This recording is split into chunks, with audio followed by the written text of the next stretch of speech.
চিৎকার দিয়া বলেন আমাদের রবকে। ইন্নাল্লাযীনা ক্বালু রাব্বুনাল্লাহ, ইন্নাল্লাযীনা ক্বালু রাব্বুনাল্লাহু থুম্মা ইসতাকামু ফালা খাউফুন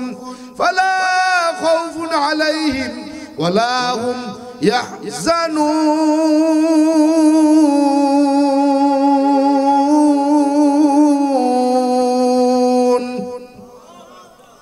ফি কালামে জিন্দা কুরআনে হাকিম, হিকমতে উলা ইয়াজালাস্তা কদীম, জামিউল আলমে ফিল কুরআনে হাকিম, তাকাসুরাত আনহু ওয়া ফাহামুর রিজালিন। আমাদের রবকে ইন্নাল্লাযীনা ক্বালু রাব্বুনাল্লাহ, নিশ্চয়ই যারা আমি আল্লাহ তাআলাকে রব বলে মেনে নিতে পারবে, সুম্মা ইসতাকামু ফালা খাউফুন, দুনিয়ার জমিনে তার না আছে কোনো ভয়, ওয়ালা হুম ইয়াহজানুন, আর আখিরাতের জিন্দেগিতে না আছে তার কোনো চিন্তা। আল্লাহ এরে গোলাম, হিন্দুরা তাদের ধর্মগ্রন্থ বেদের মধ্যে জানায়া দেয়, তত্র কামুহ, দুনিয়ার জমিনে যদি শান্তি পেতে চাও, পরকালের জিন্দেগিতে যদি মুক্তি পেতে চাও, একত্ব অনুপশ্চাৎ বলে 12 মাসে 13 জন খোদা, 33 কোটি দেব দেবী, তুলসীর গাছের তলায় 64 কোটি ভগবান ত্যাগ করাও। একত্ব অনুপশ্চাৎ সৃষ্টিকর্তা এক আল্লাহ তাআলাকে মানো। সময়ের দৃষ্টি কুরআন ও সুন্নাহর কথা বলে। সৃষ্টিকর্তা কয়জন? যদি খ্রিস্টানদেরকে বলি তোমার স্রষ্টাকে, বলবে যিশু। কি কথা কয় না, বোঝে নাকি? বোঝে। যদি বৌদ্ধদেরকে জিজ্ঞাসা করি তোমার স্রষ্টাকে, বলবে গৌতম বুদ্ধ। যদি মুসলমানকে জিজ্ঞাসা করা হয় তোমার স্রষ্টাকে, বলবে আল্লাহ। কিন্তু যদি কোন হিন্দুকে জিজ্ঞাসা করা হয় তোমার স্রষ্টাকে, কনফিউজড, কাকে বলবে? কাকে বইলা কে বেজার হবে? নিশ্চিত স্রষ্টা বলে কাউকে বলতে পারে না, নির্দিষ্ট কোন স্রষ্টা নাই। বলে কেন? বলে সেই স্রষ্টার নাম নাই। বলে স্রষ্টাকে, বলে স্রষ্টা একজন আছে, কিন্তু তিনি কে আমার জানা নাই। কথা বলে না, কেমনে বুঝামু? পেরা হাজিরিন দাওয়াত দিয়া নিয়ে আইছেন এমন এক ব্যক্তিরে, আশেপাশে দাদা কাকা যেটা আসেনি, আছে আছে সাউন্ড পর্যন্ত যায়, গেলেই তো বিপদ, যায় না? গুড, না গেলেও তো বিপদ, গেলেও বিপদ, না গেলেও বিপদ। না গেলে আবার কালকে হাসরে ময়দানে জবাব দিতে করা লাগবো। রবের দরবারে মামলা করবে, মামলা। রব্বানা আরিনাল্লাযাইনি আদাল্লানা মিনাল জিন্নি ওয়াল ইনস নাজআলহুমা তাহতা আকদামিনা লিয়াকুনা মিনাল আসফালিন। মামলা দায়ের। আল্লাহ ওই যে ওইটারে হিন্দুরারে মুসলমান বানাইছিলেন, আমগো গাঙ্গিতে গেছে, হ্যাঁ কি বুঝা মুসলমান হইছে, আমাগরে বুঝায় নাই। আমাগরে যদি ওই দিন বুঝায় আইতো, আমরাও মুসলমান হইতাম, আজকে আমরাও জান্নাতে যাইতাম। কেন আপনার জাহান্নামে যাবো? কি আবার যদি কইতে যাই হেলেও বিপদ। কয়টারে দাওয়াত দিয়া নাইছে আমাদের সঙ্গে শুধু শত্রুতা বাড়ানোর লাগা। কথা কয়, এখন সামনে গেলেও বিপদ, পিছনে গেলেও বিপদ। ওই যে একটা প্রবাদ আছে, পুলিশের সামনে আর ঘোড়ার পিছনে যাইতে নাই। কথা কয় না? পুলিশের সামনে গেলে মামলার শেষ নাই। কয় আকাশের যত তারা, পুলিশের তত ধারা। কোন ধারায় যে আটকায় দেবে তার কোনো ঠিক ঠিকানা নাই। আর ঘোড়ার পিছনে কয় লাথি এমন জোরে মারবে, দাঁত একটাও নাই। কথা কন, জামু কই যা হয় হোক, কত লাগবে? কি ক লাগবো না? দাওয়াত দিয়া নেই এমন এক ব্যক্তি রে, এগুলা জন্মগত ভাবে ঠাকুর গায়ের প্রসিদ্ধ ব্রাহ্মণ পরিবারে জন্ম আমার। 12 মাসে 13 পূজা, 33 কোটি দেব দেবী, তুলসীর গাছের তলায় আরো 64 কোটি ভগবান। সংস্কৃত ভাষার উপরে পাণ্ডিত্য নিয়ে, ডিগ্রি নিয়ে, ডক্টরেট কইরা বেদ পুরাণ রামায়ণ মহাভারত জেন্দা বেস্তা স্মৃতি শ্রুতি মনুসংহিতা শ্রীমদ ভাগবত গীতা রাজভোগ কালীভোগ ছাড়াও অসংখ্য কিতাবাদি গবেষণা কইরা 44,441 খানা মন্ত্র পড়ে দেখলাম, তার ভিতরে 30,000 মন্ত্র শুধু মুসলমানের গুণগান। এই 30,000 মন্ত্র কোরআনে কারিমে 30 পারা, 114টি সূরা, 6,666 মতান্তরে 6,236 আয়াতের সঙ্গে হুবহু মিল পাওয়া যায়। কোরআনে হাকিমের প্রত্যেকটি আয়াতে কারিমার সাথে কয়েক শত মন্ত্র পাঠ করে শোনানো যায়। প্রত্যেকটা মন্ত্রের কিতাবের নাম, অধ্যায় নম্বর, পৃষ্ঠা নম্বর, শ্লোক নম্বরও বলা যায়। এমনি এমনি কিন্তু মুসলমান হই নাই। ভাবছেন গরুর গোশত খাওয়ার লোভে মুসলমান? না রে মুসলমান না, গরুর গোশত খাওয়ার জন্য এখন আর মুসলমান হওয়া লাগে না। অনেক দাদা কাকা জেঠারা গোপনে গোপনে গরুর গোশত খায়, জানেন আপনারা? কেমনে বুঝাবো? গরুর গোশত দেখছি ছোট্টবেলায় ক্লাস 3-তে 5-এ পড়ি, গরুর গোশত দেখলাম 30 টাকা কেজি।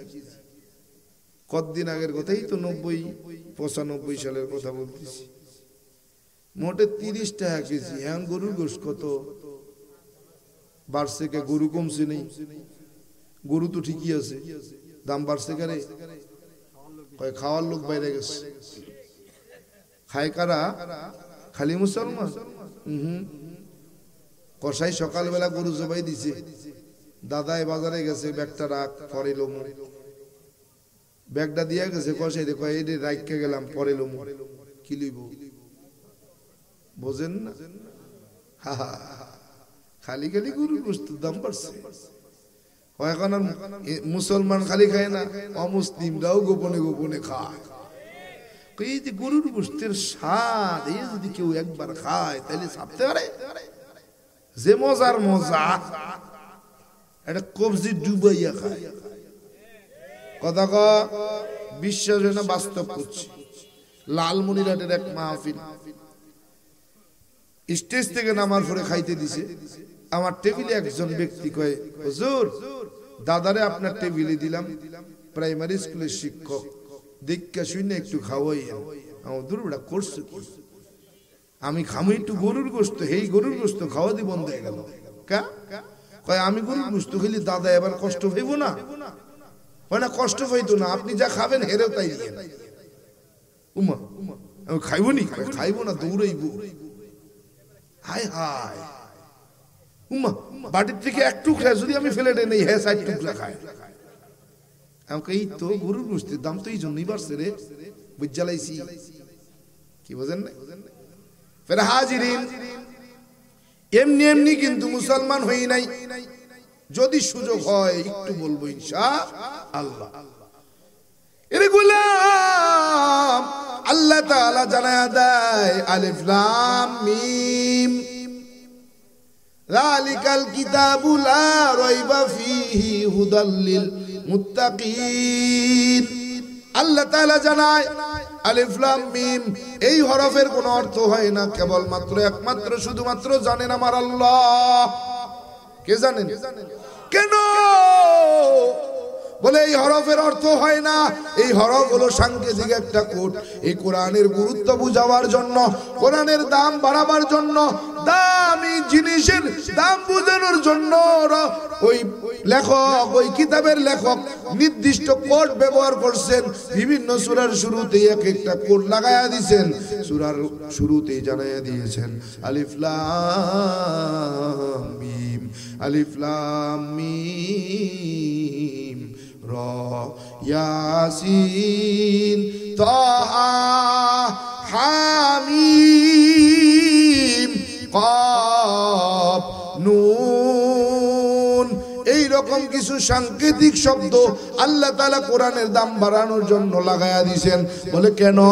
বলে সাংকেতিক শব্দ লাগাইলেন কেন? এরে গোলাম, যারা ব্যবসায়ী সহজে বুঝবি, যারা ক্রেতা তারাও সহজে বুঝবি। এরে গোলাম, দোকানদার যখন মাল মোকাম থেকে নিয়ে আসে, মোকাম থেকে শাড়ি কাপড় বিভিন্ন রকম মালামাল নিয়ে দোকানে আইনা সঙ্গে সঙ্গে আর তাকের সঙ্গে সাজায় না। এই মালগুলো আগে সিরিয়াল করে, বলে এই মালের গায়ে আগে কোট বসায়। কোট বলে কিসের কোট? বলে এই মালটা কেনা কত, বিক্রি কত, এই মালের গায়ে একটা সংকেত লাগায় দেয়, সাংকেতিক কোট লাগায় দেয়। এরে বান্দা কেন? বলে এই কোটটাই হলো তার বিক্রির লাভের একটা কোট। বলে কত টাকা বিক্রি করলে কত টাকা লাভ হবে, কত টাকা কেনা কত টাকা লাভ। বলে এইটা ওই জিনিসের মালের গায়ে একটা কোট লাগায় দেয়। বলে ALB এরকম কোট আছে না? আছে কি না? কোট ছাড়া কোনো মাল কেউ বিক্রি করে না, মুদির দোকান ছাড়া। পার্সের দোকানে যাবেন, ওখানেও একটা কোড আছে। কাপড়ের দোকানে যাবেন, ওখানেও একটা কোড আছে। আরে বান্দা, এমন মালামাল কিনতে যাবেন, প্রত্যেকটা মালের গায়ে একটা কোড আছে। বলে কোডের মানে কি? বলে কোডের মানে এই মাল কেনা কত, বিক্রি কত। বলে এই কোডের অর্থ জানে কে? বলে কর্মচারী। বলে না না। বলে কাস্টমার। বলে না না। এই কোডের অর্থ জানে একমাত্র দোকানদার, মালিকওয়ালা। মালিক ছাড়া এই কোডের অর্থ কেউ জানে না। কাস্টমার গেল, বলে ভাই এই মালটার দাম কত? বলে ভাই এই মালের দাম কত? বলে দাঁড়ান একটু অপেক্ষা করেন, জেনে লই। মালিক ম্যানেজার ক্যাশের মধ্যে বসা, ডাক দেয়া কয়, বস এই মালটা কতই দেওয়া যায়, কত হলে বিক্রি করা যায়? বলে কোড আছে কত। কি কয়? কোড কত? কোট না হইলে মালের দাম বলা যায় না। কর্মচারী ডাক দিয়ে বলে, বস এই মালের কোড হলো CCM। বলে মালের দাম হলো 300, 300 হলে বিক্রি করা যায়। কেন? বলে 255 টাকা কিনা, 45 টাকা লাভ। কত? 45 টাকা লাভ, 255 টাকা কিনা। কাস্টমার দোকানদার কোড দেখেই বুঝা ফলায় মালটা কেনা কত, বিক্রি কত। এরপরেও যদি মোরামুরি করে কাস্টমার, বলে আর একটু কম কি নেওয়া যায়? বলে যাও যাও 10 টাকা কম দাও, মাল নিয়ে যাও। কেন? বলে ওই মালটা কেনার চাইতে বিক্রি লাভ আছে। বলে বেশি লাভ হয় না, একটু কম হয়, কিন্তু লাভ হয়। এই লাভে বিক্রি করার জন্য এক একটা কোড ব্যবহার করে রে। বলে আল্লাহ তাআলা কোরআনটাকে নাজিল করছে, বিভিন্ন রকম কোড দিয়া কোরআনের ভারসাম্য বোঝায় রাখছে রে। কোরআনের দামটা বুঝাইছে, কোরআন কত দামি, কোরআনের কত মূল্য, এটা বোঝাবার জন্য আল্লাহ তাআলা কোরআনের বিভিন্ন জায়গায় এরকম ছোট্ট ছোট্ট সূরার মধ্যে, সূরার আগে কোড ব্যবহার করছে। যালিকাল কিতাব পরে এসে বলতেছেন, যালিকাল কিতাব, এটা এমন একটা মহাগ্রন্থ, লা রাইবা ফি, যার মধ্যে কোনো ভুল নাই, সন্দেহ নাই, হুদাল লিল মুত্তাকিন। আর এই কোরআন দ্বারা তারাই কেবল রাস্তা দেখবে, তাদেরই উপকার হবে যারা হেদায়েত প্রাপ্ত মুত্তাকি। কি হেদায়েত প্রাপ্ত মুত্তাকি? খালি মুত্তাকি হলেই এই কোরআন আবার তাকে রাস্তা দেখাবে না। বলে কিসের রাস্তা দেখাবে? আল্লাহ তাআলা কোরআনের মধ্যে জানায়া দেয় এই কোরআনটা কিসের রাস্তা দেখাবে।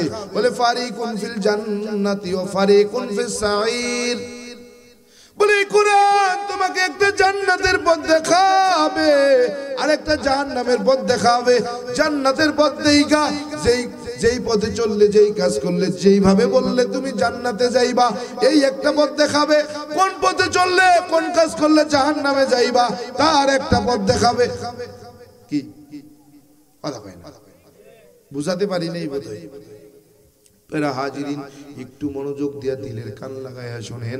এরে গোলাম, আল্লাহর নবী হাদিসে পাকের মধ্যে জানায়া দেয়, তারাকতু ফিকুম আমরান লান তাদিল্লু মা তামাসসাকতুম বিহিমা। ও উম্মত শুনে রাখো, ততক্ষণ পর্যন্ত তুমি পথভ্রষ্ট, গোমরাহ হবে না যতক্ষণ পর্যন্ত তুমি কিতাব আল্লাহ ওয়া সুন্নতি রাসূল বলে এই দুইটা জিনিসকে আঁকড়ে ধরবা। এক নম্বর আল্লাহর কোরআন, দুই নম্বরে নবীর সুন্নাহ। আরে গোলাম, নবীর সুন্নাহ মানতে বলছে, কিন্তু আমাদের সমাজে এমন কিছু কথা হয় বলে কোরআন হাদিস মানলে আর কিছু লাগে না। বলে হাদিস, হাদিস কাকে বলে? বলে আল্লাহর রাসূল যা বলছেন সব হাদিস। এরে গোলাম, হাদিস মানতে বলে নাই, একটা হাদিসও নাই হাদিস মানার কথা আমার নবী বলছেন। আমার নবী প্রত্যেকটা হাদিসের মধ্যে বলছেন মানা হাব্বা সুন্নাহ ফাকাদা হাব্বা ও মানা হাব্বা কানা মা'ফিল জান্নাহ। আমার রাসূল বলেন আমাকে যদি ভালোবাসতে চাও আমার সুন্নতকে ভালোবাসো, আমার সুন্নতকে যদি ভালোবাসতে পারো আমি রাসূলের সঙ্গে জান্নাতে যাইবা। এখানেও বলেন হাদিস মানা লাগবে না। এরে গোলাম বলে এক নম্বরে কোরআন আর দুই নম্বরে সুন্নাহ। এই দুইটা জিনিস যদি আঁকড়ে ধরতে পারো কখনো পথভ্রষ্ট গোমরাহ হবে না। বলে কেমন?